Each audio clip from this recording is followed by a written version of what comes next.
bien, salut à toutes, salut à tous, salut les gratteurs, salut les gratteuses, ici Cédric, j'espère que vous allez bien.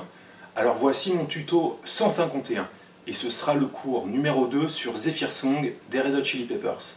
Lors du premier cours, je vous avais montré le petit solo à jouer, et je vous avais surtout montré les accords qu'on pouvait faire sur l'intégralité du morceau. Alors évidemment, les accords, il fallait davantage les penser comme des nappes de clavier, ou comme une guitare effectivement qui joue une belle ronde pour englober l'harmonie et le groove du morceau. Là aujourd'hui on va regarder davantage la vraie partie de Frusciante, et en fait tout son jeu va être basé sur des arpèges ou des renversements d'accords. Donc comme je l'ai dit lors du tuto précédent, on a commencé à travailler cette technique de renversement d'accords sur le morceau Newborn de Muse sur l'intro. Donc là, ça va être notre cours numéro 2 également sur les renversements des accords. Cette fois-ci, les renversements d'accords vont se jouer sur les cordes 3, 4 et 5. Je vous fais une démo sur l'intro, le couplet et le refrain, et je vous explique tout ça après. Musique!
Alors pour commencer ce cours, je vous montre en gros plan les positions des renversements d'accords qu'on aura besoin pour jouer l'intro et le couplet. Alors on commence par un La mineur. Et lors de la première mesure de l'intro, Frusciante, ou Frusciante, mais j'ai toujours dit Frusciante, John utilise un accord de La mineur 7. Donc j'ai un La 12e case sur la corde de La. Je vais prendre une tierce mineure, corde de Ré, 10e case ici, et ma 7e qui sera sur la corde de Sol à la 12e case. D'accord? Ça va me donner ça comme son. Au niveau des coups de médiator, je fais sur cette intro Babao. Et on laisse sonner. D'accord? Le deuxième accord est un Sol. Donc j'ai un Sol à la 10e case corde de La, mais sur cette deuxième mesure, il va faire un Sol 7.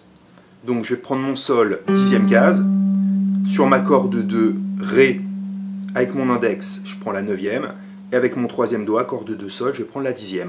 Et pareil, je vais faire Babao. Donc là, on a vu La mineur 7, Sol 7. Les deux positions qu'on a vues, La mineur 7 et Sol 7, ne seront jouées que sur les deux premières mesures de l'intro. D'accord ? Et donc vous voyez qu'on est en train de jouer sur les cordes 3, 4, 5, à savoir Sol, Ré et La. Tout le morceau, toute la trame harmonique du morceau est basée sur ces trois cordes-là. Le troisième accord, c'est un accord de Mi mineur. Donc je vais prendre mon Mi avec mon petit doigt à la 7e case corde de La. Et donc là, je vais faire un accord mineur. Ça va me donner donc petit doigt 7e case corde de La. Mon majeur, corde de Ré, 5e case, et mon premier doigt, corde de Sol, 4e case. Et je fais également Babao. Fondamental, tierce mineure, quinte. Et mon dernier accord, le Fa est à un demi-ton de Mi, donc j'augmente d'un demi-ton. Ça sera quasiment la même position qu'en mineur. Ce qui change entre un accord mineur et majeur, c'est la tierce. Donc je vais poser mon petit doigt 8e case, ma tierce majeure sera avec mon troisième doigt 7e case, donc là ça me fait 8, 7, Et mon premier doigt sera la 5e case, corde de sol. D'accord? Ce qui est très important de capter, c'est la différence entre un arpège ou un renversement mineur et majeur. Donc là, je vous le montre, par exemple, que sur le Mi. Mineur, 7, 5, 4. Si je devais faire un Mi majeur, cette tierce mineure ici, je la monte d'un demi-ton. Donc c'est mon 3e doigt qui va prendre la place. Et ça me donnerait 7, 6, 4. Très très important, parce que tout le reste du morceau va être basé sur des accords majeurs et mineurs.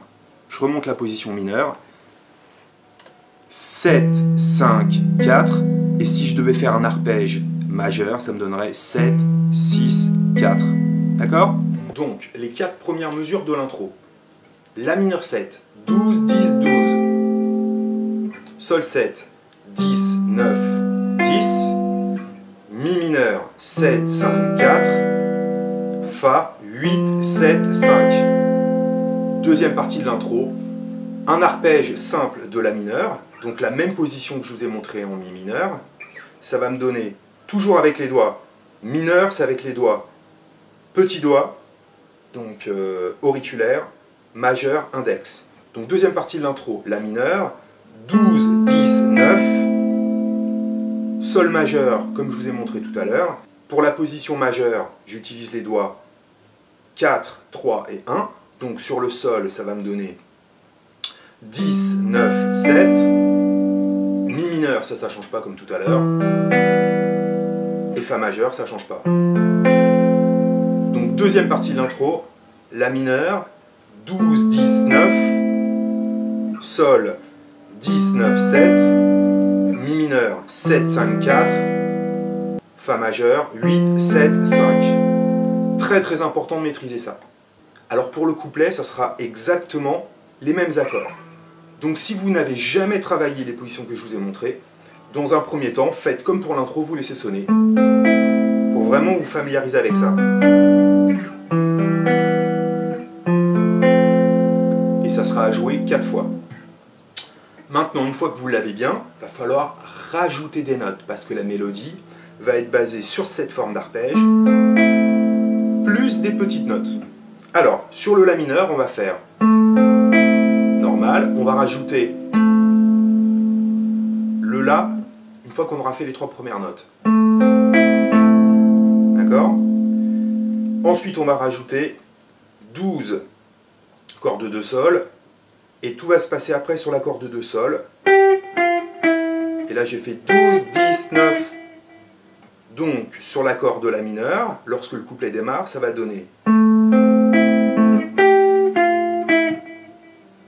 12, 10, 9, 12, corde de Sol, 12, 10, 9. Sur le Fa, ma position de base, je rajoute ma fondamentale, comme pour le La mineur d'ailleurs. Donc je reviens sur le 10. Et là, ça va être moins syncopé au niveau de la mélodie. La mélodie sera également sur la corde de Sol. Et là, je vais faire 1, 2, 3. Au niveau des cases, 10, 9, 7. Quand je suis sur mon La mineur, pareil, je rajoute ma fondamentale. Même rythme que sur le La mineur. Hein, donc sur la corde de Sol, 7, 5, 4. Sur le Fa, il y aura un petit changement. On va faire les 3 notes de l'arpège. Et une fois que j'ai fait ça, avec mon 3e doigt, je vais aller chercher sur la corde de Sol, la 7e case, et je vais faire une glissade de 7 à 9. Donc là, j'ai fait glissade de 7 à 9. Je reviens en 7. Donc, glissade de 7 à 9. 7, 5, 5. Sur le Fa. C'est donc ma première partie du couplet.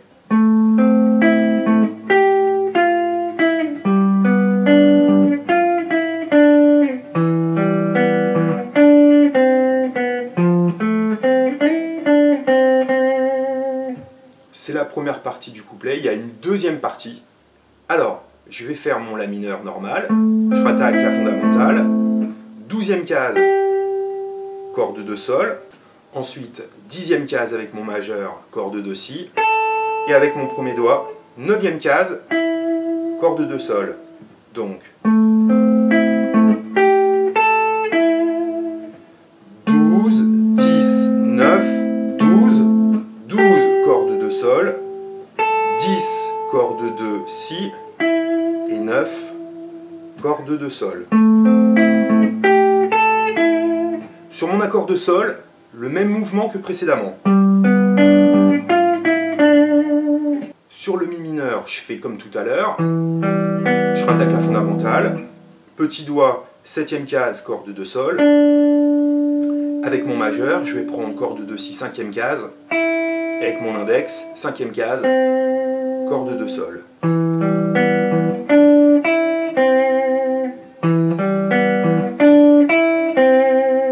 Et sur le Fa, je vais faire un mouvement spécial qui va donner 8e case, petit doigt, pour faire mon Fa. Et corde de sol, je fais 4, 5, 8, 4, 5, 8, 4, 5. La deuxième partie de mon couplet donne donc 12, 10, 9, 12, 12, 10, 9. Sur mon sol, 10, 9, 7, 10, 10, 9, 7. Sur mon mi mineur, 7, 5, 4, 7, 7, 5, 5. Sur le Fa, 8, 4, 5, 8, 4, 5. Donc il va falloir faire une fois le premier plan, la deuxième fois ce que je vous ai montré à l'instant. Première fois.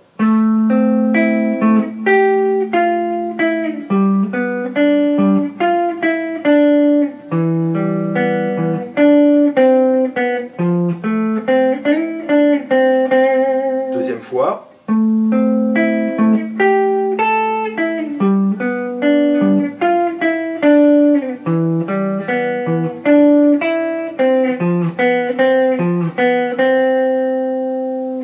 Ces deux séquences-là, on va le refaire une deuxième fois. Et là arrive le refrain. Les accords que je vous ai montrés au cours précédent, on va les faire en barré. Donc je vais faire un barré de Ré. Ça va me donner Ré 5e case avec mon premier doigt, corde de La. Et ici, je ventouse mon accord majeur avec mon 3e doigt. Ça me donne 5, 7, 7, 7. Et là, je vais faire une ronde. 2, 3, 4. Une deuxième ronde. 2, 3, 4. Pour ceux qui sont habitués à faire les accords barrés forme hendrixienne, on va faire un sol, mais on va lui rajouter une 9e, comme on avait vu dans l'étude de Purple Haze de Jimi Hendrix. C'est donc un barré majeur forme hendrixienne, je rappelle vite fait. Avec mon index à la 3e case, je barre les deux petites cordes.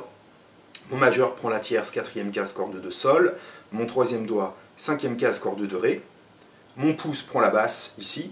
Je bloque la corde de La, qui est bloquée très naturellement. Et mon petit doigt va aller chercher la 5e case, corde de Mi.